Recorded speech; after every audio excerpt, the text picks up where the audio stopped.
ফাতেমা রাদিয়াল্লাহু আনহার বিয়ে হবে। ফাতেমা বসে বসে ঘরের মধ্যে কান্না করতেছিলেন। মা নাই ঘরে, কে তারে আর সান্ত্বনা দিবে? আল্লাহর নবীজি ধীরে ধীরে কন্যার পাশে যায় বসলেন। মেয়েকে ডাক দিয়ে বলেন, মা রে, তোমার মা আজ দুনিয়াতে বেঁচে নাই, থাকলে তিনি বড় আনন্দিত হতেন। বুঝেছি ফাতেমা, তুমি কেন কান্না করো? তুমি তো সারা জীবন আমার সঙ্গে থেকে দরিদ্রতা, অনাহার, অর্ধাহার অনেক কষ্ট করে তুমি আমার সঙ্গে চলেছ। শিয়াবে আবি তালিবি ক্ষুধার যন্ত্রণায় ফাতেমা তুমি পুষ্টিহীন হয়ে গেছো, দুর্বল হয়ে গেছো। ফাতেমা রে, আমি একজন বাবা, আল্লাহর নবী, তোমাকে ভালো কোনো খাবার খেতে দিই নাই। ফাতেমা, তারপরও তোমাকে এক গরিব ছেলে আলীর সঙ্গে বিবাহ দিচ্ছি। ফাতেমা রে, আমি ইচ্ছা করলে মক্কার মদিনার ধনী ধনী পরিবারের মধ্যে তোমাকে বিবাহ দিতে পারতাম, কিন্তু আলী নামক একজন দরিদ্র ব্যক্তির সঙ্গে তোমার সাথে বিবাহ দিচ্ছি রে ফাতেমা। বুঝছি, এই জন্য তোমার মন বেজার। ফাতেমা রে, মন খারাপ করো না। তোমার স্বামী পছন্দের ব্যাপারে আমি নবীর হাত না এখানে। তোমার স্বামী আলী হবে এটা আমি ফয়সালা করি নাই, এটা আল্লাহ রাব্বুল আলামিন আরশে আল্লাহ ওয়ালা তিনি নিজে ফয়সালা করে তোমার স্বামীকে তিনি নিজে পছন্দ করেছেন। একবার জোরে বলা যাবে কি সুবহানাল্লাহ? এই পছন্দ আল্লাহর, আমার না।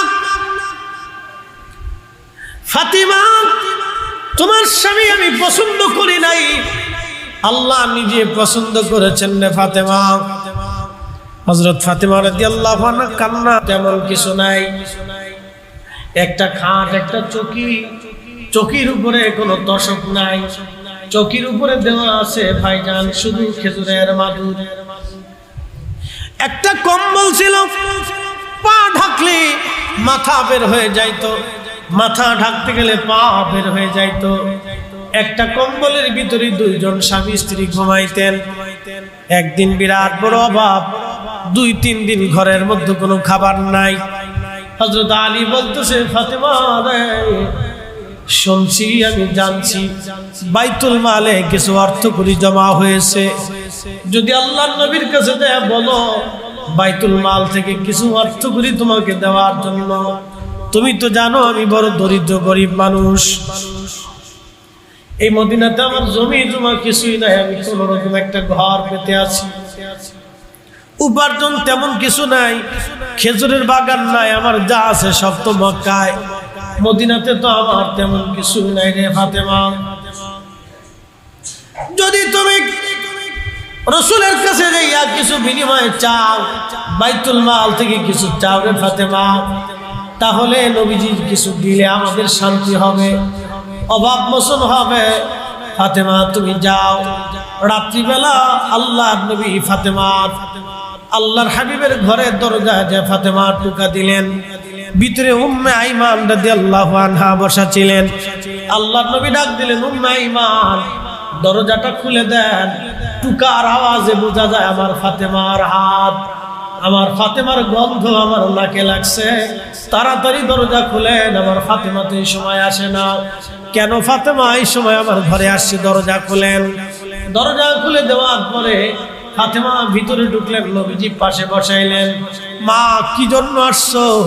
বলে, আব্বা জান, আপনি তো জানেন আমরা গরিব মানুষ, খুব অভাবে দিন আমাদের কাটে, আম্মা যা আব্বা জান খুব কষ্ট হয়, শুনছি বাইতুল মালে কিছু অর্থ করি জমা হয়েছে, যদি কিছু আমাকে দিতেন তাহলে অভাব মোচন হতো, আমাদের ক্ষুধার যন্ত্রণা একটু কমে যাইত। আল্লাহর নবী ডেকে বলতেছে, ফাতেমা রে, বাইতুল মালে যা জমা হয়েছে এটা তোমার জন্য বরাদ্দ না, এটা আমি আমার গরিব উম্মতের জন্য বরাদ্দ করছি। ফাতেমা রে, এখান থেকে তোমাকে কিছুই দেওয়া যাবে না। জোরে বলা যাবে কি আল্লাহু আকবার? কলিজার টুকরা ফাতেমা রে, অভাবের আরজি করার পর নবী তারে শূন্য হাতে ফিরিয়ে দিলেন। আল্লাহর নবীর ঘুম আসে না, একবার ডান পাশে মুসুর দেন, বাম পাশে মুসুর দেন, আবার ডানে আবার বামে। ফাতেমার বালিশ কি জানেননি? আমাদের আজ কত বালিশ হয়েছে, সোফা হয়েছে, তোশক হয়েছে। ফাতেমার বালিশ ছিল খেজুরের সুবলা দিয়ে বানানো। এই সুবলাগুলি ওই যে চামড়ার ভিতরে ভরে ফাতেমা রাদিয়াল্লাহু আনহার বালিশ বানানো হয়েছে। এই বালিশ দিয়ে ফাতেমা সারা জীবন কাটায় দিয়েছেন। দামি সুন্দর তুলার কোনো বালিশ তার কোনোদিন নসিবে হয় নাই। সুবলার বালিশের ভিতরে তার মাথা কাটি ওইভাবে ফাতেমা ঘুমাই গেছে। নবীজি আজকে ঘুম আসে না, একবার ডানে একবার বামে, ঘুম আসে না। কলিজার টুকরা মেয়েটাকে আজকে শূন্য হাতে ফিরাই দিলেন, কিছুই তাকে দিলেন না। আল্লাহর নবীর ঘুম আসে না, কারণ কিছু তো তিনি দিতে পারতেছেন না আল্লাহর হুকুম ছাড়া। কারণ গরিব উম্মতের জন্য আজ বরাদ্দ হয়েছে। আমরা উম্মত হইছি, নবী চিনলাম না, উম্মত হইছি, নবী মানলাম না। আরে রাসূল আমার উম্মতের মায়ায় ফাতেমারে আজ মাহরুম করে দিলেন, কিছুই আজ দিলেন না। কঠিন দিন।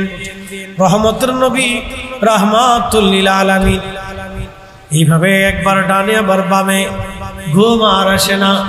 আল্লাহ জিবরাইলকে পাঠাই দিয়েছে, যাও আমার বন্ধুর আজ কষ্ট হচ্ছে, আমার বন্ধুকে যা বলো ফাতেমাকে যে গনিমতের মাল দেয় নাই, ফাতেমার জন্য 2টা প্রস্তাব আমি আল্লাহর পক্ষ থেকে।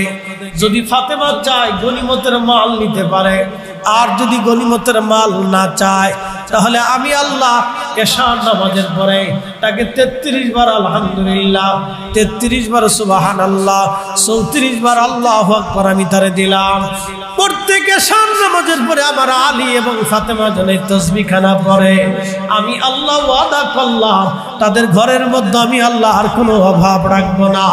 একবার জোরে বলা যাবে কি মারহাবা। হযরতে ফাতেমার বাড়ি এসে দেখতেছি ঘরের মধ্যে কিছুই নাই, খাবার নাই, পানি নাই, কিচ্ছু নাই। ফাতেমার বাড়ি। আল্লাহর নবী খাটের উপরে বসলেন। নবীজি ডাক দেখে, ফাতেমা রাত্রিবেলা তোমার শূন্য হাতে ফিরেছি, মন বেজার করছো। বলে আব্বাজান গরিব উম্মতের জন্য বরাদ্দ করছেন, আমি আলহামদুলিল্লাহ বলে চলে আসছি, মনে কোনো দুঃখ নাই। নবীজি ডেকে বলতেছে, ফাতেমা রে, আমি তোমার আব্বাজান সারা রাত্র ঘুমাইতে পারি নাই, শূন্য হাতে তোমার ফেরত পাঠাইছি।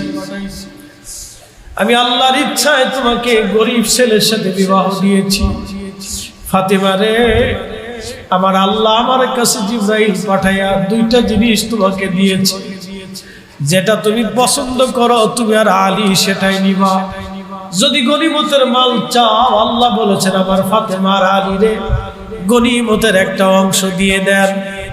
আর যদি তার একটা তসবিহ আমি আল্লাহ দিয়ে দিলাম, সারা জীবন আলী আর ফাতেমার জন্য তসবিহ খানা দিলাম।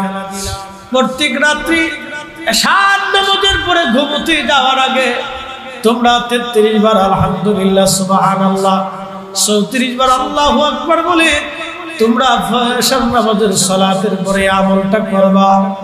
ফাতেমা আর আলী রে, আল্লাহ তোমাদের কখনো অভাব রাখবে না। আল্লাহ নিজ হাতে তোমাদের অভাবগুলি মোচন করে রাখবে, রিজিকে আল্লাহ বরকত দিয়ে দিবে। তোমরা কোনটা চাও বলো, গনিমত চাও না তাসবিহ চাও? ফাতেমা বলেন, আব্বাজান গনিমতের মাল আপনি গরিব উম্মতের মাঝে বন্টন করে দেন, আর ওই তসবিহখানা আমাদেরকে আজকে দিয়ে যান। ওই তসবিহখানা নিলাম, গনিমতের মাল আমাদের লাগবে না, আমরা ক্ষুধা নিয়ে থাকবো, তবু ওই তসবিহ আমাদেরকে দিয়ে যান, ওটাতেই আমরা খুশি। জোরে বলেন সুবহানাল্লাহ। আম্মা জান খাদিজাতুল কুবরা রাদিয়াল্লাহু আনহা 40 বছরে আমার 25 বছরের নবীকে বিয়ে করেছিলেন। আম্মা জান খাদিজাতুল কুবরার গর্ভে আল্লাহ সন্তান দিয়েছিলেন। আমার নবী 4টি কন্যা সন্তান দিয়েছিলেন, 2টি ছেলে সন্তান আল্লাহ দিয়েছিলেন। তার কনিষ্ঠ কন্যার নাম হচ্ছে ফাতিমাতুজ জাহরা রাদিয়াল্লাহু আনহা। হযরতে ফাতিমা ছিলেন কনিষ্ঠ, ফাতিমা রাদিয়াল্লাহু আনহা ছিলেন ছোট। আম্মা জান খাদিজাতুল কুবরা রাদিয়াল্লাহু আনহার ইন্তেকাল হয়ে গেল মক্কাতুল মুকাররমাতে। বর্তমানে যদি কোনোদিন আপনি যান জাবালে আবু কুবাইস পাহাড়, ওই পাহাড়ের বাম পাশে আল্লাহ নবীর বেলাদতের ঘর মুবারক, তারই একটু আদূরে ওইখানে একটা পায়খানা আছে, ল্যাট্রিন আছে। ওই ল্যাট্রিনটাই ছিল আবু জাহেলের বাড়ি। এই আবু জাহেলের বাড়ির পিছন দিক দিয়ে যদি আপনি হেঁটে হেঁটে আসেন, একটা এলাকা পাবেন, মসজিদ পাবেন, মসজিদে জিন। এই জিন মসজিদে জিন সাহাবীরা নামাজ পড়তো। এখনো জিনেরা এই মসজিদে নামাজ পড়তে আসে। একবার জোরে বলবেন কি মারহাবা। এখনো জিনেরা ওই মসজিদে নামাজ পড়ে। মসজিদে জিন থেকে যদি আপনি আরেকটু আগায় যান, তাহলে একটা গোরস্থান আপনি পাবেন। এই গোরস্থানের আগে নাম ছিল হাজুল। হাজুল গোরস্থান, বর্তমান নাম হলো জান্নাতুল মুআল্লা। এই হাজুল গোরস্থানে আম্মা জান খাদিজাতুল কুবরা রাদিয়াল্লাহু আনহার পবিত্র রওজা শরীফ, মাজার শরীফ, ওনাকে ওইখানে সমাহিত করা হয়েছে। এই হাজুল বর্তমান জান্নাতুল মুআল্লা, এটা প্রাচীন একটা গোরস্থান। লক্ষ লক্ষ মানুষ এই গোরস্থানে সমাহিত করা হয়েছে। এখানে আম্মা জান খাদিজাতুল কুবরাকে সমাহিত করা হলো। আম্মা জানের ইন্তেকালের পরে আমার নবীজির পরিচর্যা, খেদমত আমাদের সাইয়্যিদাতুন নিসাই আহলিল জান্নাহ ফাতেমা রাদিয়াল্লাহু আনহা করতেন। কঠিন বিপদে নবীজির পাশে থাকতেন, কঠিন মুসিবতে ফাতেমা নবীজির পাশে থাকতেন। আল্লাহর নবী একদিন কাবা শরীফের সামনে যে নামাজ পড়তেছিলেন, আবু জাহেল, উতবা, সাইবা, মুগিরা মিটিং করে, কি আছো, উটের পচা বুড়ি নারী বুড়ি যদি মুহাম্মাদের গায়ের উপরে চাপাই দিতে পারো, এত টাকা স্বর্ণ মুদ্রা পুরস্কার দেওয়া হবে। একজন নিকৃষ্ট কাফের রাজি হয়ে গেল। সে যেখানে উট জবাই দিত, ওই নারী বুড়িগুলি ফেলে আসতো। ওই নারী বুড়িগুলি নিয়ে এসে আল্লাহর হাবিবের ঘাড় মুবারকের মধ্যে চাপায় দিল। চিন্তা করেন তো, ইসলাম কিন্তু এমনিতে আসে নাই, অনেক কষ্টের বিনিময়ে আজ ইসলাম এসেছে। সুন্দর মসজিদ হলো আমার নবীজি নামাজের জন্য কাবা শরীফের সামনে নবী কষ্ট করেছিলেন। আজকে থেকে নিয়ত করব, আল্লাহ ওই নামাজ আর আমরা ছাড়ব না। আল্লাহ কবুল করুন, জোরে বলেন আমিন। আমার দিকে তাকান, কথা বুঝে যাবেন। আল্লাহ নবীজি সিজদার মধ্যে পড়ছেন, কাফেররা পচা নারী ভুড়িগুলি নবীজির ঘাড় মোবারকের উপর চাপাই দিছে। নবীজি উঠতেও পারে না, দমও ছাড়তে কষ্ট হচ্ছে, বিরাট দুর্গন্ধ। আবু জাহেল হাসতেছিল, উতবা হাসতেছিল, মুগিরা হাসতেছিল, আবু লাহাব হাসতেছিল, উতবা হাসতেছিল, সাইবা হাসতেছিল। এই বড় বড় নেতৃস্থানীয় নেতা, সম্রাট, সর্দার, কাফেররা বসা, অন্য কেউ নারী বুড়ি সরাইতে সাহস করে না।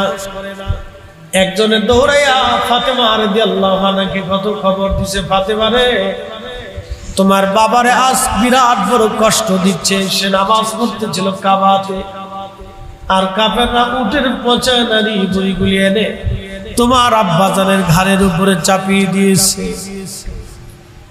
হযরত ফাতিমা দৌড়াইয়া দৌড়াইয়া কেঁদে কেঁদে বাবার কাছে এসে উটের নারী বুড়িগুলি সরাইয়া ফাতেমা আবু জাহেলের দিকে তাকাইয়া আঙ্গুলি ইশারা করে করে কড়া কড়া ভাষায় ফাতেমা জবাব দিয়ে দিল, আবু জাহেল, আমার আব্বার আজকে কষ্ট দিলি, এমন দিন আসবে এই মক্কাতে তোদের অস্তিত্ব থাকবে না, জমিন আমার আব্বাজানের কথাই উঠবে আর বসবে।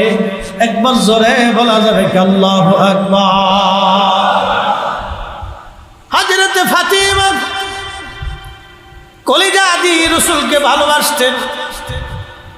শিয়াবে আবি তালিবের ভিতরে বন্দী ছিলেন 2 বছর। আরে 2টা বছর নবীজিকে বন্দী করে রাখা হয়েছিল, যেটাকে গৃহবন্দী করে রাখা হয়। মক্কার মানুষ ব্যবসা বাণিজ্য করত না, চাল ডাল দিত না, লেনদেন সব বন্ধ ছিল। এই শিয়াবে আলী তালিবে ক্ষুধার যন্ত্রণায় গাছের পাতা খেয়ে জীবন ধারণ করেছিল নবীর পরিবার। এই সময় ফাতেমা রাদিয়াল্লাহু আনহা ক্ষুধার কারণে, অভাবের তাড়নাতে তিনি দুর্বল হয়ে গেলেন, ক্ষীণ হয়ে গেলেন, হীন হয়ে গেলেন, তিনি পুষ্টিহীন হয়ে গেলেন। মক্কাতুল মুকাররমা থেকে রওনা দিয়ে মদিনাতুল মুনাওয়ারাতে নবী হিজরত করে চলে গেলেন। ফাতেমা রাদিয়াল্লাহু আনহা সবাই মিলে তারা মদিনাতে হিজরত করে চলে গেলেন। হযরত ফাতেমা রাদিয়াল্লাহু আনহা তিনি একেবারে জন্মগত মুসলমান। একসাথে বলা যাবে না সুবহানাল্লাহ? তিনি জন্মগত মুসলমান। হযরত ফাতেমার বয়স 18। নবীজি চিন্তা করলেন আমার ফাতেমাকে তো বিয়ে দেওয়ার দরকার, আমার ফাতেমার তো বিবাহের বড় প্রয়োজন। কিন্তু ফাতেমা তখন হীন, ক্ষীণ, দুর্বল, পুষ্টির অভাব তার শরীরের ভিতরে। আল্লাহর নবী তার বিবাহ দিবেন। নবীজি ইচ্ছা করলে ধনী পরিবারে বিবাহ দিতে পারতেন, ধনী বংশে নবীজি বিবাহ দিতে পারতেন। মদিনাতে ধনী ধনী পরিবার ছিল, সেই সমস্ত পরিবারে নবীজি ফাতেমার বিয়ে দিতে পারতেন। কিন্তু না, নবীজি ধনী পরিবারে না দিয়ে হযরত আলী রাদিয়াল্লাহু আনহুকে বাছাই করলেন। হযরত আলীকে ডাকলেন, বিবাহের পয়গাম আসলো। হযরত আলীকে নবী জিজ্ঞেস করলেন, আলী রে, বিয়ে করার মতো তোমার কি আছে? হযরত আলী বললেন, ইয়া রাসূলুল্লাহ, আমার হাতে একটা তলোয়ার আছে, একটা ঢাল আছে, আর একটা বর্ম আছে, এছাড়া আর আমার ঘরে কিছুই নাই। আপনি তো জানেন আপনার সাথে হিজরত করে আমি চলে আসছি, আলীটা আবার কে বলে দিয়ে যায়। হযরত আলী 10 বছর বয়সে কালেমা পড়েছিলেন। মক্কাতে যখন নামাজ পড়ার কেউ ছিল না, আল্লাহর নবী ছিলেন ইমাম, আর আম্মাজান খাদিজাতুল কুবরা এক পাশে নামাজ পড়তেন, আর হযরত আলী আমার নবীজির পিছনে নামাজে দাঁড়ায় যাইতেন। 3 জন শুধুমাত্র কাবায় নামাজ পড়েছে, তার অন্যতম একজন হযরত আলী, তার বয়স তখন 10। একবার জোরে বলা যাবে কি আল্লাহু আকবার। আল্লাহর নবীকে ভালোবাসতেন কেমন? হিজরতের রাত্রিবেলা নবীজি ডেকে বললেন, আলী রে, আমাকে আজ হিজরত করা লাগবে, কিন্তু কাফেররা সারা বাড়ি ঘিরে ফেলছে, আমাকে মেরে ফেলবে। আলী, তুমি চাদর, আমার চাদর মোড়া দিয়ে তুমি শুয়ে থাকবা, আমি ঘর থেকে বের হয়ে যাব। আল্লাহ আমাকে হুকুম করেছে, আল্লাহ আমার নিরাপত্তা দিবে। কিন্তু আলী, তুমি শোনো, আমার চাদর মোড়া দিয়ে তুমি শুয়ে থাকবে, ওরা ভাববে আমি বুঝি শুয়ে আছি। আলী রে, তুমি চাদর মোড়া দিয়ে শুয়ে থাকবা। আর শুনে রাখো আলী, চাদর মোড়া দিয়ে শুয়ে থাকার পরে, আলী রে, ও আলী, কালকে আমি মানুষের কাছ থেকে যে আমানত আমার কাছে জমা রেখেছিল, অমুক অমুক অমুক অমুকে আমানতগুলি ফেরত পাবে। আমার রেখে যাও আমানতগুলি তাদের কাছে তুমি ফেরত দিয়ে দিবা। একবার জোরে বলা যাবে সুবহানাল্লাহ। সঠিক শরীর মুসলমান। আল্লাহর নবীজি ডেকে বলেন, আলী, আমার আমানতগুলি মানুষ আমার কাছে জমা রেখেছিল বিশ্বাস করে, ওদের অত্যাচারে আমি চলে যাচ্ছি, যে মানুষরা আমার কাছে আমানত দিয়েছিল তারাই আমার আজ অত্যাচার করতেছে। আলী রে, আমার এই মালগুলি তাদেরকে তুমি কাল ফেরত দিয়ে দিবা, আর আমি চলে যাওয়ার পরে আলী তুমি হিজরত করে মদিনাতে চলে আসবা। হযরত আলীর চিন্তা এসে গেল, নবীজি তার আমানতগুলি পুনরায় ফেরত দিয়ে দেওয়ার হুকুম আমারে দিয়েছে। আবার রাসূল বলেছেন আমি হিজরত করে মদিনাতে যাব। আল্লাহ রাসূলের কথা বাস্তবায়ন না হওয়া পর্যন্ত আমার মউত আল্লাহ দেবে না। একবার জোরে বলা যাবে কি মারহাবা।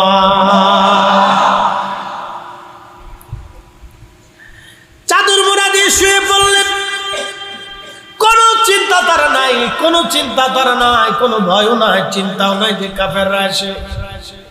নবী মনে করে আলীর শরীরে বর্ষা নিক্ষেপ করবে, কোনো ভয় নাই, কোনো চিন্তা না করি হযরত আলী রাদিয়াল্লাহু আনহু চাদরের নিচে শুয়ে পড়লেন।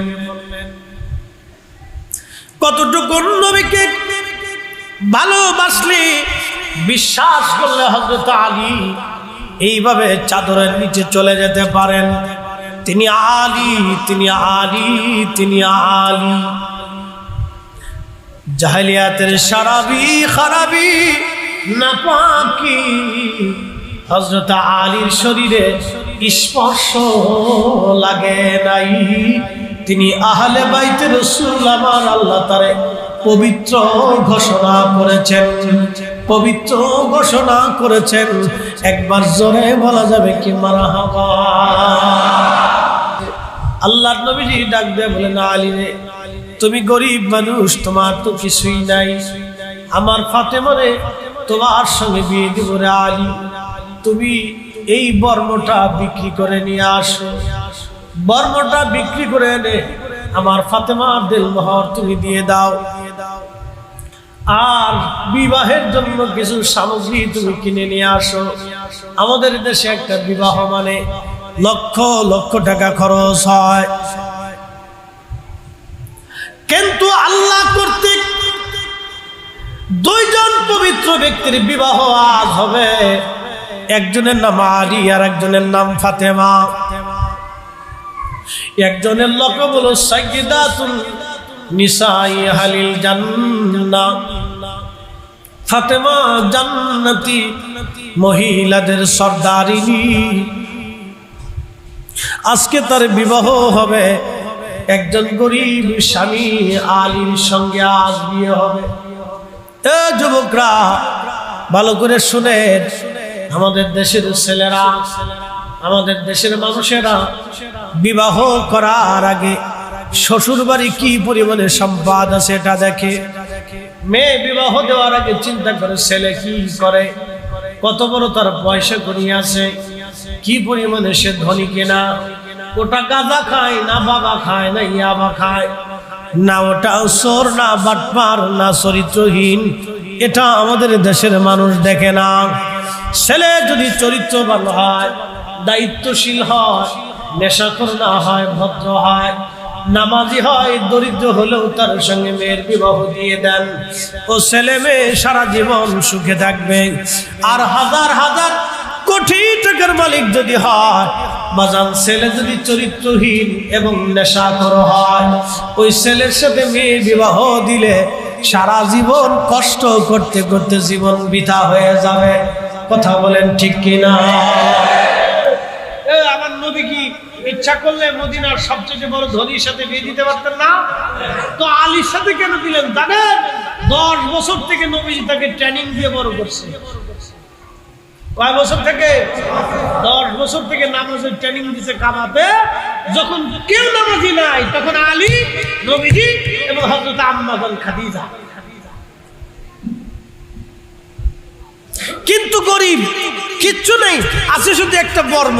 বাজারে নিয়ে গেছে, দাম জিজ্ঞেস করলো, লোকেরা 3 টাকা। কয় টাকা? আলী চিন্তা করলেন 3 টাকা দিয়ে বিয়ে কেমনে? 3 টাকা দিয়ে কেমনে বিয়ে হবে? আর আমাদের দেশে দেনমোহরই 12 লাখ টাকা, 15 লাখ টাকা, 20 লাখ টাকা। ফুলাফান বুড়ি হয়ে যাবে তো বিয়ে করতে পারবে। আর নানান কিচ্ছা কাহিনী। মাশাআল্লাহ, কে আসছে আজকের প্রধান অতিথি? উদ্বোধক মহোদয়, মাশাআল্লাহ, যেন কামালউদ্দিন শিকদার সাহেব। সকলে মারহাবা। আমাদের মেহমানরা আস্তে আস্তে আসবে ইনশাআল্লাহ। সবাই সুস্বাগতম। আল্লাহ হায়াতে তয়্যিবা নসিব করুক, আমিন। সালাতুন ইয়া রাসূলুল্লাহ,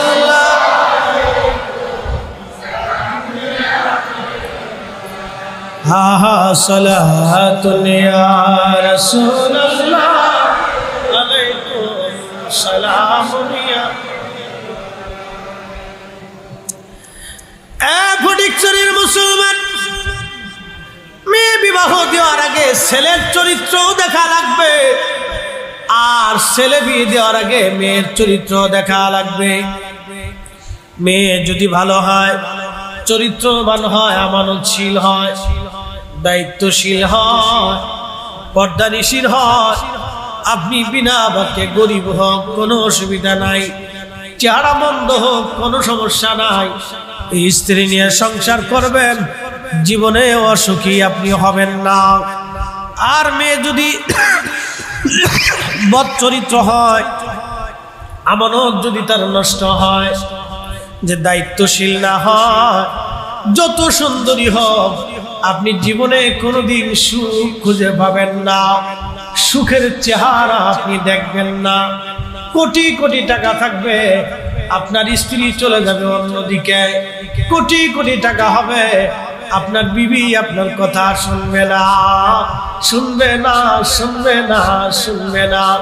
এই জন্য পর্দানিশীল, নামাজি আর আমানতদারি মেয়ে, এইরকম মেয়ে দেখে যদি বিবাহ করতে পারেন, আপনার নিজের কপাল নিজে খুলে যাবে।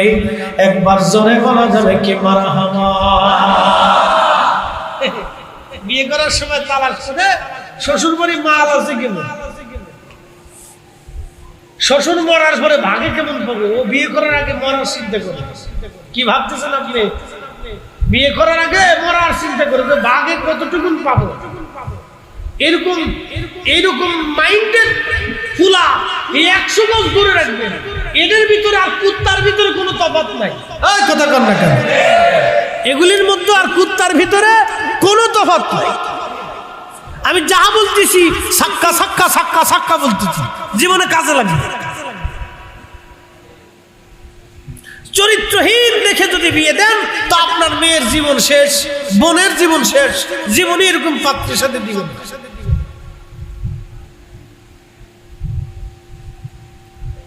প্রিয় হাজিরিন, হযরত আলী রাদিয়াল্লাহু আনহু মন বেজার করে বর্ম নিয়ে ফিরে আসতেছেন। 3 টাকা দিয়ে বিয়ে কিভাবে হবে? তাও কার বিয়ে? সাইয়্যিদাতুন নিসা আহলিল জান্নাহ, খাতুনে জান্নাত, তার সাথে বিয়ে হবে আজ আলীর। বিয়ে করার মতো সামগ্রী তার কাছে নাই। আর আমার দেশের কত ফাতেমা টিকটক করে বেড়ায়, হায় হায়, ফাতেমা একদিকে, ফাতেমার অন্য আর একদিকে। আবার দেখি মাঝে মধ্যে অনেকে বউয়ের ছবি ভিডিও করে করে, তারপরে ভিডিও ছেড়ে ছেড়ে রান্নার ছবি, কাপড় বেচার ছবি, আর কত প্রকারের ছবি ছেড়ে ছেড়ে, ভিডিও ছেড়ে ছেড়ে কামাই করে। আরে বউয়ের চেহারা দেখে যারা টাকা কামাই করে, ওদের মধ্যে আর বেশ্যের মধ্যে কোনো তফাৎ নাই। কথা কোন ঠিক কিনা? কথা খারাপ কইছি ভাই? ওদের ভিতরে আর বেশ্যের ভিতরে কোনো তফাৎ। পতিতা টাকা দেহ বিক্রি করে টাকা রুজি করে, আর ওরা বউয়ের ছবি দেখাইয়া, বউয়ের চেহারা দেখাইয়া, বউয়ের সৌন্দর্য দেখে টাকা রুজি করে। ওটা আর পতিতার ভিতরে কোনো তফাৎ নাই। ওর বাড়ির খাবার আর কুত্তার বিষটা একরকম সমান। ওর বাড়ির খাবার আর কুকুরের বিষটা একরকম সমান।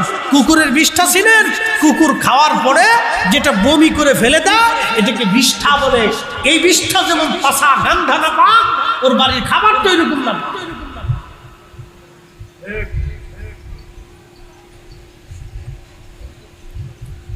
প্রিয় মুসলমান, কথাগুলি ভালো করে শুনে যাবেন। হযরত উসমান গনি জিন্নুরাইন ডাক দিছে, আলী তোমার বর্মটার দাম কত হয়? বলে আমার বর্মটার দাম মাত্র 3 দিরহাম। কত হলে তুমি খুশি হও? দাম তো সবাই 3 দিরহাম। বলে আপনি কত দিবেন? বলে তুমি কত চাও? হযরত আলী বলে সবাই তো 3 দিরহাম দিয়ে কিনতে চায়, কিন্তু 3 দিরহাম দিয়ে তো আর আমার বিয়ে হবে না। হযরত উসমান গনি বললেন, আলী রে, সবাই 3 দিরহাম দেয়, আমি তোমার 280 দিরহাম দিয়ে দিলাম। হযরত আলী মনে মনে খুশি হইয়া দিরহামগুলি নিয়ে রওনা দিচ্ছে। উসমান গনি জিন্নুরাইন ডাক দেখে, আলী রে দাঁড়াও, ও আলী তুমি দাঁড়াও, তুমি 280 দিরহাম তোমারে দিয়ে দিলাম, বাকি তোমারে এই যে বর্মটাও তোমারে ফেরত দিয়ে দিলাম, এটাও হাদিয়া দিয়ে দিলাম, নিয়ে চলে যাও। হযরত আলী সমস্ত টাকাগুলি এনে আল্লাহর নবীর সামনে রাখলেন। ইয়া রাসূলুল্লাহ, 280 দিরহাম উসমান দিয়েছে।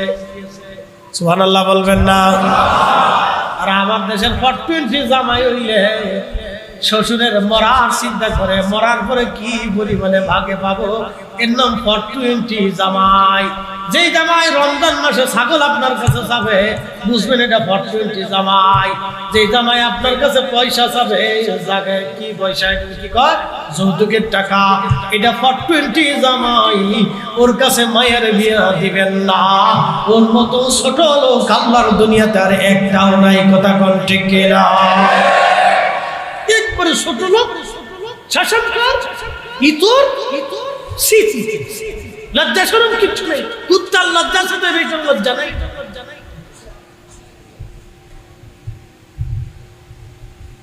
মানুষের একটু লজ্জা শরম থাকার কথা। আল্লাহর দ্বীন এরকম সস্তা না, রাসূলের সুন্নাহ সস্তা না, বেহেশত সস্তা না। ইসলাম ও মুসলমান হতে হবে, মুসলিম হতে হবে, মুসলিম মুসলিম হতে হবে মুসলিমের মতো। আল্লাহ বলছেন, ইন্নাল্লাহা ইয়ামুর, নিশ্চয় আমি আল্লাহ তোমাকে নির্দেশ করছি, বিল আদলি, পৃথিবীতে ন্যায় করবে, অন্যায় করবে না। ন্যায় যেটা সেটা করবে, অন্যায় করবে না। যেটা হক সেটা করবে, যেটা ইনসাফ বলা সেটা করবে, বেইনসাফি করবে না। সাবধান, আমি মালিক তোমাকে হুকুম করছি, বেইনসাফি করবে না, ইনসাফ করবে, ইনসাফ করবে, ন্যায় করবে, অন্যায় করবে না।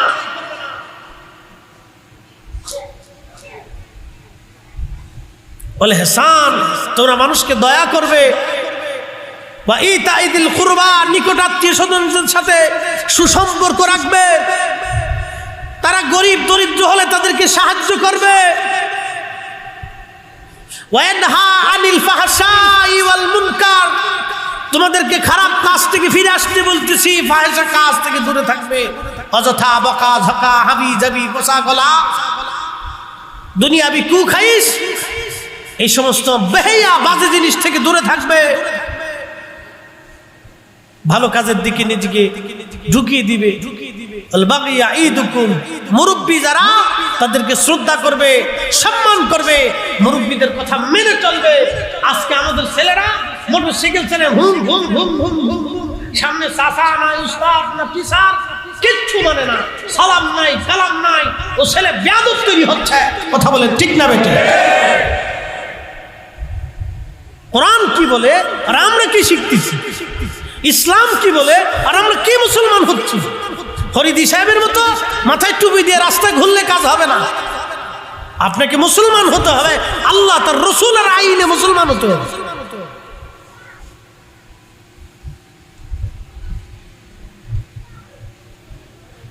আমরা মুরব্বীদেরকে সম্মান করি না। মুরব্বী যদি রিক্সাওয়ালা হয়, দিন মজুর হয়, তাকে সম্মান আপনি করবেন। আজকে একটা কথা বলি, জবাব দিবেন। একজন লোক সারাদিন পরিশ্রম করে মাঠে ঘাটে 500 টাকা রুজি করে, রিক্সা চালায় 500 টাকা রুজি করে। শ্রমিক সারাদিন পরিশ্রম করে 500 টাকা মাইনে পায়। আচ্ছা আপনি বলেন তো, এই লোকটার পয়সা সব হালাল, তার মাথার ঘাম পায়ে ফেলানো 500 টাকা। আর একজন অন্যের সম্পদ মেরে দিয়ে, দুর্নীতি করে কোটি কোটি টাকা মেরে দিয়ে, এই লোকটা আজকে সমাজের বিরাট প্রতাপশালী হয়ে গেল। তার বিরাট বড় সম্মান আপনি দিলেন, কিন্তু রিকশাওয়ালার আপনি সম্মান দিলেন না, যে সম্মান পাওয়ার যোগ্য তাকে সম্মান দেন নাই। যেই লোকটা চোর তারে আপনি সম্মান দিয়েছেন। রিকশাওয়ালা তো চুরি করে নাই, শ্রমিক দিনমজুর তো চুরি করে নাই, মাথার ঘাম পায়ে ফেলে 500 টাকা রুজি করেছে, তাকে সম্মান করা উচিত আগে। ওই চোরকে সম্মান করলে আরো চোর দেশে হবে। কিন্তু হালাল রুটি রুজি উপার্জনকারী ব্যক্তিকে যদি সম্মান করেন, তাহলে আমার দেশে হালাল রুটি রুজির লোক বেড়ে যাবে। কথা বলেন ঠিক কিনা?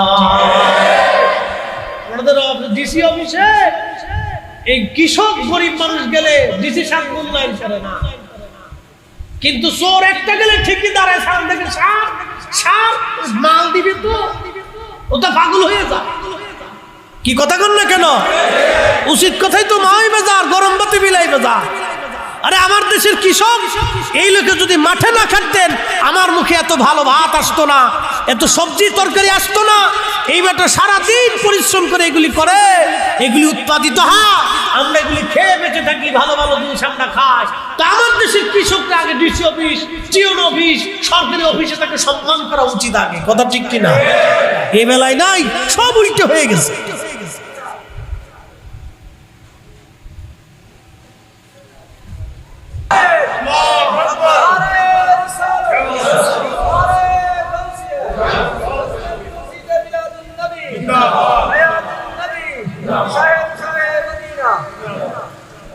এটা ছিল তাদের জীবন। এই জন্য আল্লাহ জান্নাতের উচ্চ মাকাম তাদেরকে দিয়েছে। তাদের গর্ভে আল্লাহ সংসারে 3টা ছেলে দিয়েছেন, হাসান, হুসাইন, মুহসিন। মুহসিন রাদিয়াল্লাহু আনহু ছোটকালে মারা গিয়েছিলেন। হাসান হুসাইন জিন্দা ছিলেন, তাদেরকে নবী কোলে করে তাদের সুঘ্রাণ নিতেন, বলতে আমার হাসান হুসাইনের ভিতর থেকে জান্নাতের খুশবু আসে। হ্যাঁ, আসতে বলেন কেন? জোরে বলেন। হাসান হুসাইনের শরীর থেকে কিসের খুশবু আসে? জান্নাতের খুশবু আসে, জান্নাতের বেহেশতের খুশবু আসে। নবী কোলে নিলে তাদের শরীর শুকতেন, যে আমার হাসান হুসাইন থেকে বেহেশতের ঘ্রাণ আসে। কোলে নিলে শুকতেন, ঘাড়ে নিয়ে চড়তেন। তারা আল্লাহর নবীর এত প্রিয় ছিলেন। আল্লাহর নবী একদিন সেজদার মধ্যে, মুস্তাদরাক হাকিমের হাদিস, সেজদার মধ্যে হাসান হুসাইন তোনারা ছোট দৌড়ায় দৌড়াইয়া মসজিদে নববীর ভিতরে এসে নবীজির ঘাড় মোবারকের উপর চড়ে কানের মধ্যে ফা লাগে চুল টেনে বসে রয়েছে। আল্লাহর নবী সেজদা থেকে আর উঠে না। সাহাবায়ে কেরাম মনে করছে নবী বুঝি দুনিয়াতে নাই। এত বড় লম্বা সেজদা, তারা যে 2 জন বসে রয়েছে, নামেও না। আচ্ছা বলেন তো, প্রেসিডেন্টের নাতি কি প্রেসিডেন্ট চিনে? প্রধানমন্ত্রীর নাতি কি প্রধানমন্ত্রী চিনে? পীর সাহেবের নাতি কি পীর সাহেব চিনে? জীবনেও না, ও চিনে না। নাতি লাভ দিয়ে ঘাড়ের উপর চড়বে, কোলের মধ্যে আসবে, স্বাধীনতা, বিরাট সুযোগ, বিরাট পাওয়ার নাতি। তো মনোযোগ দেন। আল্লাহর হাবিব ওইভাবে সেজদার মধ্যে, কেউ মোর ভাবতেছে বুঝি ওহী নাজিল হচ্ছে। তো সালাম ফেরানোর পরে সাহাবে আজমাইন বলেন, ইয়া রাসূলুল্লাহ, এত বড় লম্বা সেজদা জীবনে তো দেখি নাই। নবীজি বললেন, সাহাবীরা রে, আমার হাসান আর হুসাইন 2 জন এসে আমার ঘাড়ের মধ্যে চড়ে বসেছে, নামে না। আমি উঠলে ওরা পড়ে যাবে, ব্যথা পাবে, আর আমি নবী চাই না ওরা কষ্ট পাক। ওরা কষ্ট পাইলে আমি ব্যথা পাই, ওরা কষ্ট পাইলে আমার কষ্ট হয়। এই জন্য আমি সেজদার মধ্যে পড়েছিলাম, ওরা নেমে চলে গেছে, তারপরে সেজদা থেকে উঠছি। একসাথে বলা যাবে মারহাবা। এই বাচ্চাদেরকে এইভাবে আল্লাহ রাসূল আদর করতেন। আপনি 2 ভাবে নিতে পারেন, একটা হাসান হোসেনের মর্যাদা, আর একটা হচ্ছে বাচ্চাদের প্রতি বড়দের যে মহব্বত থাকবে, ভালোবাসা থাকবে, আদর থাকবে। নবীজি এইভাবে আদর করছেন বাচ্চাদেরকে, রাসূল এইভাবে আদর করতেন। এই জন্য তিনাদের জীবনী অনেক লম্বা, এটা শেষ করার মতো। এখান থেকে আমাদের অনেক কিছু শিকার আছে। আমাদের বিবাহের নীতি কি হবে, দেখেন, সংসারের নীতি কি হবে, এটাও শিখিয়ে দিচ্ছে। তো ফাতেমা আর আলীর মধ্যে একদিন ঝগড়া হয়েছে। এই আমাদের দেশের বেডি বেটার ঝগড়া না, এই ঝগড়াটা একটু মনোমালিন্য, একটু সামান্য বুঝেন তো, অভাবের সংসার না, 2-3 দিন 4 দিন 5 দিন ঘরে কোনো রান্না বান্না নেই। আমাদের দেশে এরকম হলে বেডিরা স্বামী রেখে চলে যেত। কি কথা কর না কেন? একটু জিনিস না দিতে পারলে রেখে চলে যেত। ঈদের কাপড় যদি 1 বছর না দিতে পারেন তো আপনার সংসারের গোষ্ঠী উদ্ধার করিয়ে চলে যাবেন বাপের বাড়ি। ফকির নির্লকে বিয়ে বলছি, চলে যাবে। 3 দিন 4 দিন কোনো খাবার না, মাসের ভিতরে খাবার না, কোন রকম আল্লাহ রসুলের বাড়ি খাবার আসলে খাইতেন না, না খেতাম। তারপরে স্বামীর সংসার কোনোদিন ছাড়ে না। তো একটু মনোমালিন্য হয়েছে, আলী রাদিয়াল্লাহু তাআলা মনটা বেজার করে মসজিদে নববীতে এসে মাটির ভিতরে শুয়ে রয়েছে। মারহাবা কর। আল্লাহর নবী ফাতেমার বাড়ি যায়, বলে ফাতেমা আমার আলী কই? বলি ইয়া রাসূলুল্লাহ আমি তো ভুল করে ফেলছি, আপনার আলী মনে কষ্ট নিয়ে ঘর থেকে বের হয়ে গেছে। আল্লাহ রাসূল ধমক দিয়ে বললেন, করছো কি? তুমি আমার আলীর মনে ব্যথা দিছো। একসাথে বলবেন না মারহাবা। স্বামী স্ত্রী ঝগড়া হলে আপনারা জামাইয়ের পক্ষ নিবেন, মেয়ের পক্ষ নিবেন, তাহলে এটা মিট হয় তাড়াতাড়ি। স্বামী স্ত্রীর মধ্যে মেয়ে আর জামাইয়ের ভিতরে যদি ঝগড়া হয় তো জামাইয়ের পক্ষ নিবেন, মেয়ের পক্ষ নিবেন। তো জামাইয়ের পক্ষ নিলে কি হবে? জামাই খুশি হবে যে শ্বশুর আমার পক্ষ। বুঝতে পারছেন? তাহলে এই ঝামেলাটা মিট হয় তাড়াতাড়ি। আর যদি মেয়ের পক্ষ নিয়ে আপনি একটু লাফালাফি করেন, এই ঝামেলা পাকে বেশি। আল্লাহ রসুলের চরিত্র থেকে আমাদের অনেক কিছু শিকার আছে। রসুল কারীম ফাতেমার পক্ষ নিলেন না, আলীর পক্ষ নিলেন। মারহাবা বললেন না? চিন্তা করতে পারছেন? ফাতেমার পক্ষ নেন না, আলীর পক্ষ নিয়েছেন। আমার আলী কোথায় গেল? খুঁজতে খুঁজতে খুঁজতে খুঁজতে আয়সা থেকে মসজিদে নববীর বারান্দাতে মাটির উপরে শুয়ে রয়েছে। এখান থেকে আরেকটা সুন্নাহ শিখে দেবেন। অনেক রাগ হয়েছে, দাঁড়ানোর থেকে বসে যাবে। বসার পরেও যদি রাগ না মিটে তাহলে একবারে মাটির মধ্যে শুয়ে পড়বেন। আবার পাকার উপরে শুয়ে না, মাটিতে শুয়ে পড়বেন। কারণ মাটির সাথে শরীরের স্পর্শ লাগার সাথে আপনার রাগ মাটির ভিতরে টেনে নিয়ে যাবে, অটোমেটিক আপনার শরীর ঠান্ডা হয়ে যাবে। বললেন না মারহাবা? এটা আল্লাহ রাসূলের সুন্নাহ। তা হযরত আলী রাদিয়াল্লাহু তাআলা মাটির মধ্যে শুয়ে রয়েছে। আল্লাহ নবী এসে ডাক দিতেছে, ইয়া আবা তুরাব, এ মাটির বাবা উঠো, মাটিওয়ালা উঠো উঠো, আর রাগ করো না, উঠো। জামাইরে উঠাইতেছে, এ আবা তুরাব উঠো, এ মাটিওয়ালা উঠো, মাটির বাবা উঠো। হযরত আলী রাদিয়াল্লাহু তাআলা চিন্তা করলেন, আল্লাহর নবী আমারে আবু তুরাব বলছে, তাহলে আজকে থেকে আমি আবু তুরাব। আলী রাদিয়াল্লাহু তাআলা উপাধি ছিল আবু তুরাব, মাটিওয়ালা। একসাথে বলা যাবে না মারহাবা? শিখার আছে অনেক কিছু।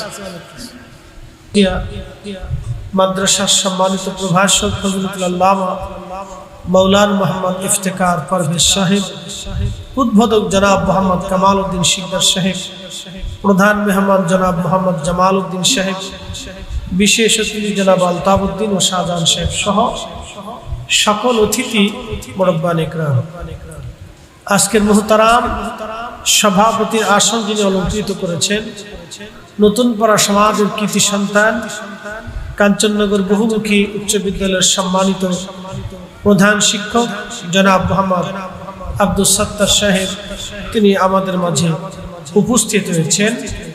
এলাকার গণ্যমান্য ব্যক্তিবর্গ, সম্মানিত মুরব্বী, কলিজার টুকরো যুবক ভাইরা, পর্দানিশী আমার সম্মানিত মা বোনেরা, সকলের প্রতি আন্তরিক অভিনন্দন মোবারকবাদ। আল্লাহর দরবারে শুকরিয়া করি যে আল্লাহ এই বৃষ্টি বাদলের দিনে আমাদেরকে মসজিদের ভিতরে বসার তৌফিক দিয়েছেন এবং সুযোগ করে দিয়েছেন। এলাকার বহু মানুষ থেকে যাচাই বাছাই করে পছন্দ করে আল্লাহ আমাদেরকে আসার তৌফিক দিয়েছেন। এই জন্য আমরা একসাথে সকলে শুকরিয়া করে বলি আলহামদুলিল্লাহ। ভলেন্টিয়ার ভাইরা একটু অনুরোধ করবো, এই বাচ্চাদের কাছে বসতে হবে, মেয়েদের কাছে, ওদের কাছে একজন একটু বসে। হ্যাঁ ভলেন্টিয়ার ভাইরা একজন ওই বাচ্চাদের কাছে বসে, নাহলে ওরা হইসই করবে, ওরা তো বুঝে না, ওদের কাছে বসতে হবে। একটু বসেন, আলম ভাই একটু পাহারা দেন। আচ্ছা আমরা সকলে বসি আর বাচ্চাদেরকে বসাই দিই। আল্লাহ রাব্বুল আলামিনের দরবারে আরো শুকরিয়া করি যে আল্লাহ আমাদেরকে সর্বশ্রেষ্ঠ নবী, সর্বকালের সর্বশ্রেষ্ঠ মহামানব, সাইয়্যিদুল মুরসালিন ওয়াস সাকালাইন, ইমামুল মুরসালিন, রাহমাতুল লিল আলামিন, আল্লাহর প্যারা মেহবুব, আল্লাহর হাবিব, তিনার উম্মত হিসেবে আল্লাহ আমাদেরকে মঞ্জুর করেছেন। এই জন্য আল্লাহর আসমানে আমরা একসাথে সকলেই শুকরিয়া করে বলি আলহামদুলিল্লাহ। প্রিয় উপস্থিতি, আমাকে একটা বিষয় দেওয়া হয়েছে, এই বিষয়ের উপরে অনেক আলোচনা আমার অফলাইন অনলাইনের ভিতরে বিদ্যমান আছে। অনেকে এই বিষয়ের উপর আলোচনা বহুবার শুনেছে, তারপরেও আপনাদের মনের আকুতি, মনের ইচ্ছা, আমি কোরআন শরীফ থেকে একটা আয়াত করেছি, এই আয়াতের উপরে চলে যাব। পৃথিবীতে একজন নারী, তিনি ফাতিমাতুজ জাহরা রাদিয়াল্লাহু আনহা, তিনার লকব হচ্ছে সাইয়্যিদাতুন নিসাই আহলিল জান্নাহ। তিনি সমস্ত নারীকুল, যত নারী জাতি জান্নাতে যাবে সবার তিনি সাইয়্যিদিনী, তিনি সাইয়্যিদা, তিনি সরদারিনী, তিনি ফাতিমাতুজ জাহরা। একসাথে বলা যাবে সুবহানাল্লাহ। এত মর্যাদার অধিকারী তিনার জীবনী সম্পর্কে আমাদের কিছুটা ধারণা খুবই প্রয়োজন। তিনি জীবনে কি করেছিলেন, কি কাজ তার ছিল, জীবনে কি তার আমল ছিল, এগুলো আমাদের জানা প্রয়োজন। আর একজন মহিয়সী পুরুষ, তিনি হচ্ছেন আলী কাররামাল্লাহু ওয়াজহু রাদিয়াল্লাহু আনহু, খলিফাতুল মুসলিমিন, আমিরুল মুমিনিন। ইসলামের 4 খলিফা এক খলিফা। তিনি ছিলেন হযরত ফাতিমাতুজ জাহরা রাদিয়াল্লাহু আনহার স্বামী। তো তিনাদের জীবন সম্পর্কে, কর্ম সম্পর্কে আমাদের অভিহিত হওয়া, জানাটা খুব দরকার। রাসূলের সাহাবী বাগানের ভিতরে অনেক সাহাবী ছিল। সাহাবী শব্দের অর্থ হচ্ছে সাথী। সাহাবী শব্দের অর্থ কি? সাথী। আল্লাহর রাসূলের সঙ্গী যারা ছিল, আল্লাহর নবীর ছাত্র যারা ছিল, আল্লাহ রাসূলের দর্শে বসে যারা নবীজির কাছ থেকে মাসলা মাসাইল, জ্ঞান বিজ্ঞান এগুলি শিক্ষা অর্জন করেছিলেন, তাদেরকে সাহাবী বলা হয়। তারা রাসূল করিমের সাথী। তো ১৬ লক্ষ সাহাবীদের মধ্যে একজন বিশিষ্ট সাহাবীর নাম হচ্ছে হযরত আশিক রাসূল বেলাল রাদিয়াল্লাহু আনহু। তো আপনারা তার জীবনীও শুনতে চাইছেন।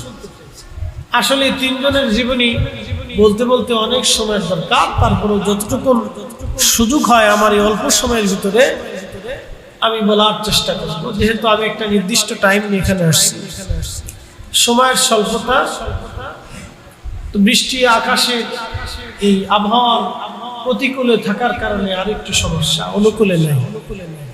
বৃষ্টি পড়তেছে তো পড়তেছে, এটা থামে না। যা হোক, বৃষ্টিটাও আল্লাহর রহমত, আল্লাহর ইচ্ছা এটা আসছে, এটা আমাদের কারো শক্তি নাই। কথা ঠিক কিনা? এটা নিয়ে যাওয়ারও শক্তি নাই, নামানোরও শক্তি আমাদের নেই। আল্লাহ দয়া করে দিচ্ছে, আমরা একসাথে শুকরিয়া করে বলি আলহামদুলিল্লাহ। আল্লাহ যদি দিয়ে খুশি হয় তাহলে আমরা পায়ে খুশি। কথা ঠিক কিনা? তো মনোযোগ দিয়ে, দুইজন আল্লাহর রাসূলের খুব প্রিয় ভাজন ব্যক্তিত্ব, যাদের জীবনীর উপরে আলোচনা। আমি সর্বপ্রথম কোরআনের একটা আয়াত পড়েছি তাদের মর্যাদা সম্পর্কে। আল্লাহ কোরআনে বলেছেন, ইন্নামা ইউরিদুল্লাহু লিইউযহিবা আনকুমুর রিজসা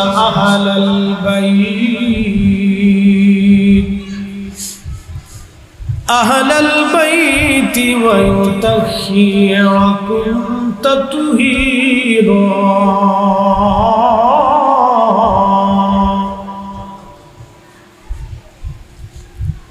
আয়াতে কারিমা নাজিল হয়ে গেল।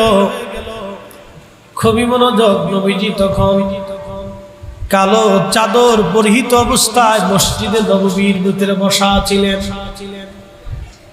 আজকে যেমন পাকা মসজিদ আপনারা পেয়েছেন, লোহার গ্রিল দেওয়া হয়েছে, সুন্দর করে টাইলস করা হবে, বাতি লাগানো হয়েছে, ফ্যান লাগানো হয়েছে, সব কিছুর পরিবর্তন হলো, বিজ্ঞানের উন্নয়ন হলো। বলেন কোরআনের শব্দের কি কোনো পরিবর্তন আর হবে?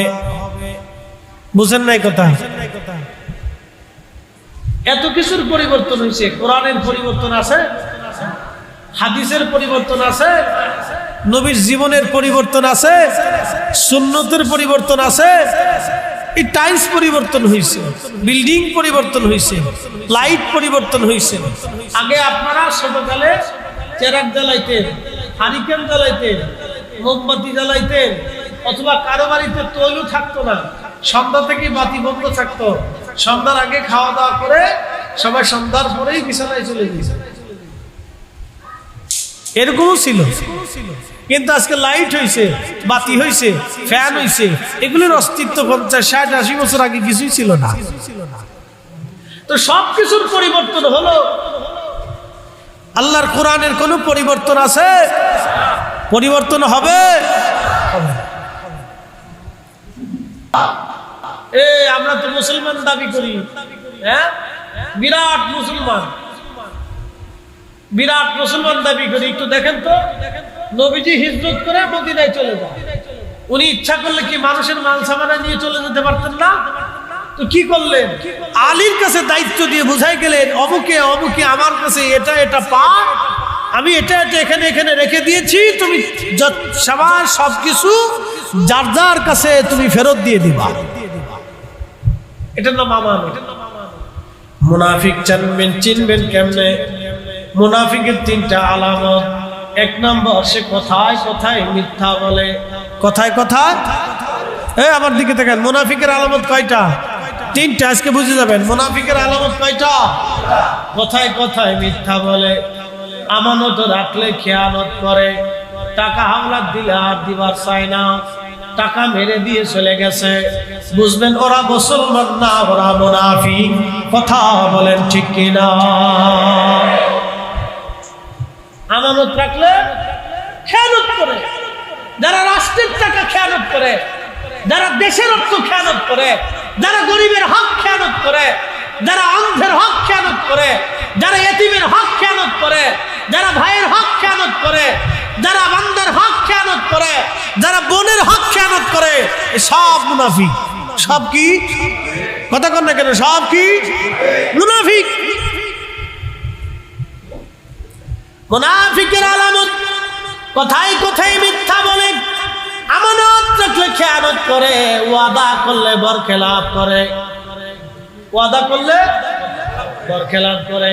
ভোট আসার আগে ওয়াদা করবে, বাবা রাস্তা বানাই দিব, বাড়িঘর পাকা বানাবো, জনপুরি টাকা দিয়ে দেব, ওটা দিয়ে দেব, সেটা দিয়ে দিব, সেটা দিব, ওটা দিব, ঘোড়ার ডিম দেব, লাস্টে কিছুই না।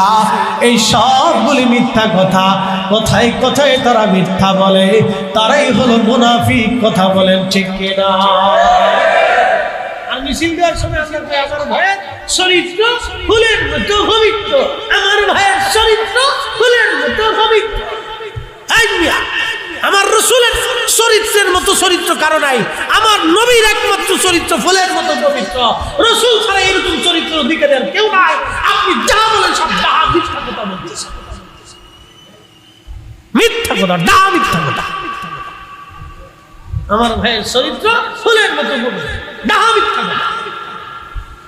আল্লাহ রাসূলের চরিত্রের মতো কোন চরিত্র নেই। নবীর চরিত্র একমাত্র ফুলের মতো পবিত্র ছিল, সুঘ্রাণময় ছিল, কোনো দাগ ছিল না, কালিমা ছিল না, কোনো আইব ছিল না, ত্রুটি ছিল না, খাতা ছিল না, বিচ্যুতি ছিল না। কথা বলেন ঠিক না? তাম পৃথিবী উল্টাইলেও রাসূলের চরিত্রের মতো কোনো মানুষ পাবে? কথা কন না কেন? পাবে? 500 টাকা পাইয়ে পকেটে ঢুকাইয়ে মিছিল মেটেছে, আমার ভাইয়ের চরিত্র ফুলের মতো পবিত্র। এই মিথ্যা স্লোগান আর দিবেন না, ডাহা মিথ্যা স্লোগান।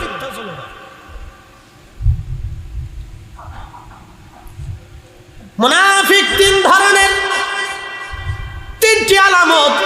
কথায় কথায় মিথ্যা বলে, আমানত রাখলে খেয়ানত করে, ওয়াদা করলে বরখেলাপ করে। এরা মুনাফিক, এরা মুনাফিক, এরা মুনাফিক, এরা মুনাফিক। ইন্নাল মুনাফিকিনা ফিদ দারকিল আসফালি মিনান নার। কোরআনে আল্লাহ বলতেছেন নিশ্চয় মুনাফিকদের জায়গা জাহান্নামের নিকৃষ্ট সর্বনিম্ন জায়গা। মুনাফিকের জায়গা জাহান্নামের একবারে নিকৃষ্ট নিম্নতম জায়গা। এটা কি দুধ চা? ওরে চা দিছে কি? দুধ চা না কফি? খাই ফেললাম।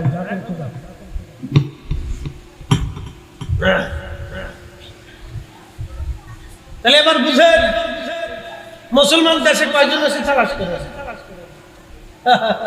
খুঁজেন, হারিকেন ধরে খুঁজেন মুসলমান কয়জন আছে। কথায় কথায় মিথ্যা বলে, আমানত রাখলে খেয়ানত করে, আর ওয়াদা করলে বরখেলাপ করে। এবার মুসলমান তালাশ করে, এই সূত্র দিয়ে মুসলমান খুঁজে পাবেন না, খুব কম।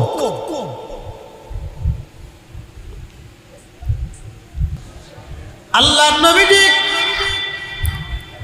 চাদর মুরাদি ফাতিমা রাদিয়াল্লাহু আনহাকে নিজের মধ্যে জড়িয়ে নিলেন।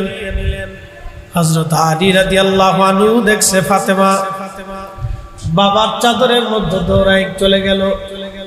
হযরত আলী রাদিয়াল্লাহু আনহু দৌড়ায় আসছে, আল্লাহর নবী তাকেও চাদরের মধ্যে জড়িয়ে ধরলেন। আব্বা আর আম্মাকে দেখে ইমাম হাসান রাদিয়াল্লাহু আনহু তিনিও দৌড়ায় আসলেন, আল্লাহর নবী তাকেও চাদরের মধ্যে জড়িয়ে ধরলেন। হযরত ইমাম হুসাইন রাদিয়াল্লাহু আনহু দেখে দৌড়ায় আসছে, আল্লাহর নবী তাকেও চাদরের মধ্যে জড়িয়ে নিলেন। জড়িয়ে ধরে নবীজি বলতেছিলেন, আল্লাহুম্মা হাউলাই আহলি, আল্লাহ এরা আমার আহল, আল্লাহ এরা আমার আহল, আল্লাহ এরা আমার বংশধর। একজন আলী, একজন ফাতেমা, একজন হাসান, একজন হুসাইন, এই চারজনকে নবীজি চাদরের মধ্যে জড়িয়ে ধরে আল্লাহকে বললেন, আল্লাহুম্মা হাউলাই আহলি, আল্লাহ এরা আমার বংশধর, এরা আমার বংশধর। একবার জোরে বলা যাবে কি সুবহানাল্লাহ?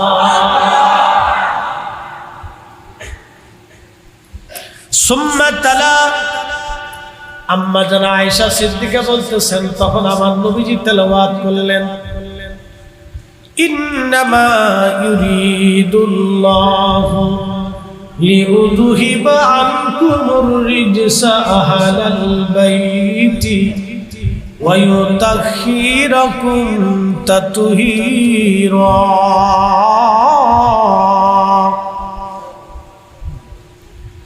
কোরআন শরীফ আমার রব তিনি বলতেছেন, হাবিব আমি আল্লাহ আপনার আহলে বায়াতকে, আপনার বংশধরদেরকে আমি আল্লাহ পবিত্র বানাই দিয়ে দিলাম। পাক ও সাফ পবিত্র বানাই দিলাম। পৃথিবীতে 5 জন জুনুবি হালতে মসজিদে নববীতে যেতে পারতেন। একজন আল্লাহর নবী, আপনি ওযু ছাড়া মসজিদে নববীতে যেতে পারবেন না। আল্লাহর নবী যেতে পারতেন, ফাতেমা যেতে পারতেন, হাসান হুসাইন যেতে পারতেন, আলী রাদিয়াল্লাহু আনহু যেতে পারতেন। এই 5 জন ছাড়া মসজিদে নববীতে নাপাক হালতে কেউ যেতে পারত না, কারো অনুমতি ছিল না। এই 5 জন আল্লাহ কর্তৃক পবিত্র। একবার জোরে বলা যাবে কি মারহাবা?